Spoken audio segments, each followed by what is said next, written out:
Oh, ito pa guys, mga 5 piso na 1975. Kang Marcos pa ito guys. Yan o.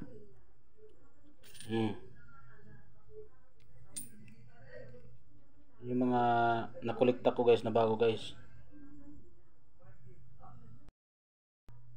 Ito yung maganda rito guys na kolektahin guys. Ito nga mukhang mayroong proof yata dito. Mayroong nahalo na isa. Oh, yan o. Nagiging error na sa katagalan. Yan o. Oh, hindi sinasadya yan. Kaso nakabaon siguro ito sa lupa kaya nasisira ang kanyang tsura dahil sa metal content na mataas. Oh, mga 5 piso nung araw. Ibig sabihin guys, mas mayaman tayo nung unang araw kaysa ngayon.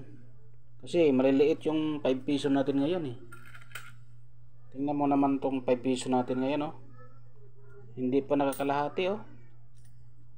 So, ibig sabihin, nung panahon 1975, mas mayaman tayo. Oh, yung piso din dati. Oh, sobrang laki. Ang piso natin na 1972 at saka 1974. Yung ngayon guys, sobrang liit na oh. Hindi rin nakakalahati.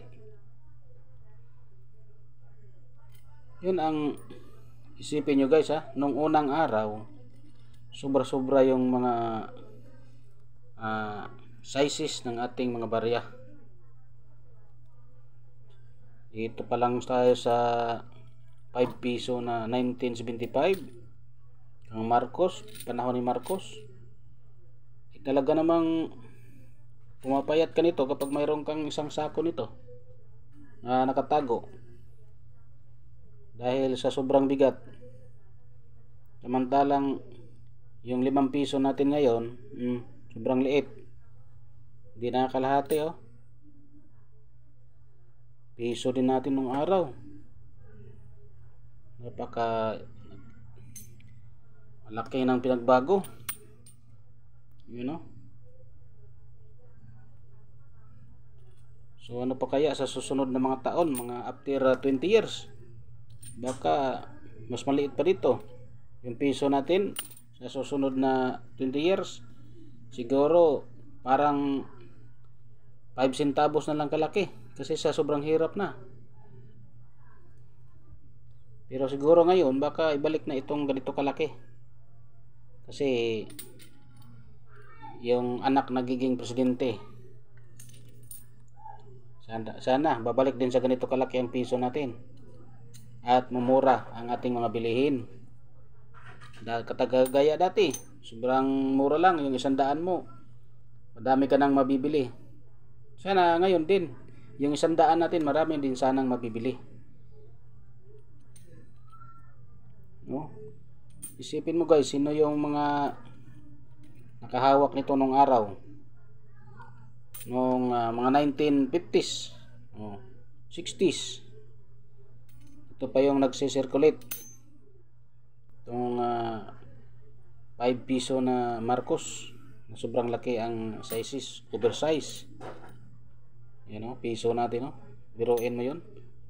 Tapos ngayon guys, ginagamit sa mga scammer, sobrang dami nang na-scam din.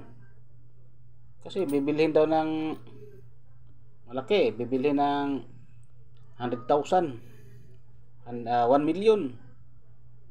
Mayroong nagbibili ng mga ganong kalaki, pero wala namang bumibili kapag i-display.